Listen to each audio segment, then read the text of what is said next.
Alright, our last section of notes here is on periodic trends.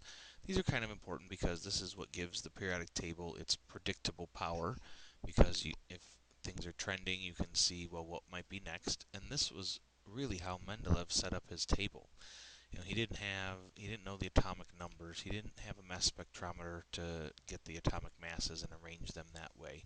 He just played mixy-mixy with things and did observations and experiments and gathered data, and then, these guys all reacted this way, so I'm going to group them together. And then these guys didn't do anything, so I'm going to group them together. And then maybe he looked at some of their properties like density or melting point and ranked them that way. So these trends, like I said, are pretty important historically and from a predictable nature. The first trend we'll look at is the atomic size. Now, if the words help you, great. If the arrows help you, great. But don't write things down that might confuse you.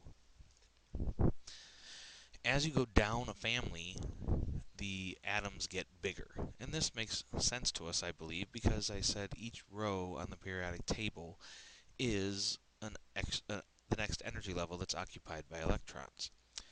So as you go down the periodic table, it's essentially another energy level that's being occupied. If you go back to my analogy of the electron hotel, then each energy level is an additional floor on the hotel. So as you go down a family, there's an extra energy level occupied. As you go across a row, the atoms actually get a little smaller, and this is a little more challenging to comprehend. As you see here, calcium has 20 electrons, 20 protons, and about 20 neutrons in its most common isotope. As you go all the way across the row to bromine, bromine has 35 protons, 35 electrons, and more than 35 neutrons. So you're like, how is that atom smaller? Well, as you go across a row, you're actually putting electrons on the same energy level. And you're also putting protons in the nucleus. So the nucleus is getting more and more positively charged. So what ends up happening is that those electrons get pulled in closer to the nucleus. So as it says there, the atomic size decreases across a period because of the stronger nuclear attraction to the electrons.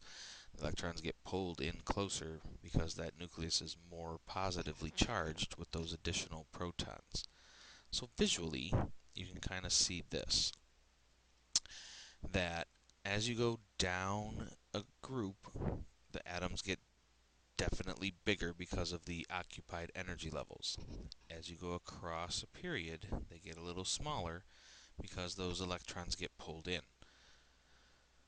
And so what you end up having in the lower left-hand corner there is francium. Francium has the largest atoms of any element on this planet. Alright.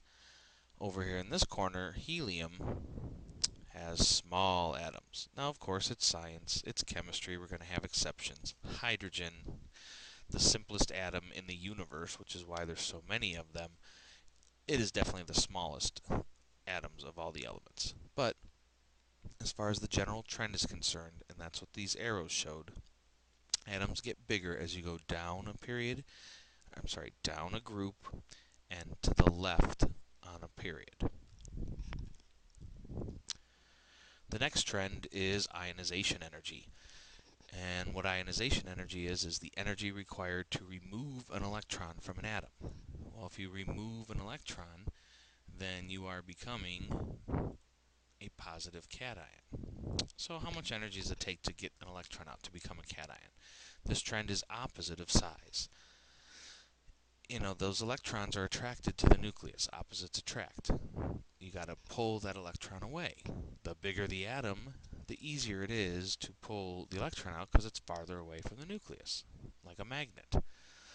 Okay, so the ionization energy increases as you go up a group and across the period.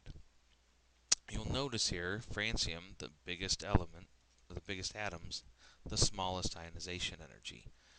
Over here, the noble gases and the smaller atoms have much higher ionization energies. And that also makes sense because the non-metals want to gain electrons and the metals want to lose them. So to lose an electron doesn't take much energy for the metals because that's what they want to do anyway.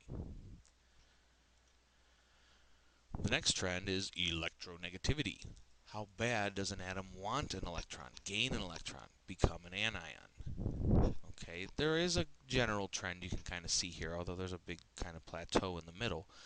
But you'll notice that the metals much less electronegative than the nonmetals. The nonmetals want to gain electrons and become anions. So you see them over here with a much higher electronegativity. Fluorine right there is the most electronegative element. Perhaps you've seen the poster in the classroom. Potassium says to fluorine, why you gotta be such an electronegative Nancy all the time? Because it is the most electronegative element. Really wants an electron. All those halogens do because they're so close to being a noble gas. Over here again, the alkali metals, they want to lose that electron, not electronegative at all. And the noble gases don't even register. They have that full shell. There's no way, no how that you'll get them to take on an additional electron. So they don't even register on this chart.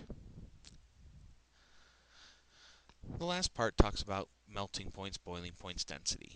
You can see these charts here, atomic numbers on the bottom. So as you go through the elements, you see these like roller coaster trends where, it might go up for a little while, then come back down, then go back up, then come back down. For all things, the density as well as the melting and boiling points. And this is what I mentioned with Mendeleev. He grouped things like by how they reacted, and then he used this data to put them in ascending or descending order. So he might say, well, this family, the density goes up, up, up, up. In another family, it might go down, down, down. So again, we see these little mini trends within the periodic table, and we'll be using some of this information next week when we do some of those puzzles in class. All right, have a good one.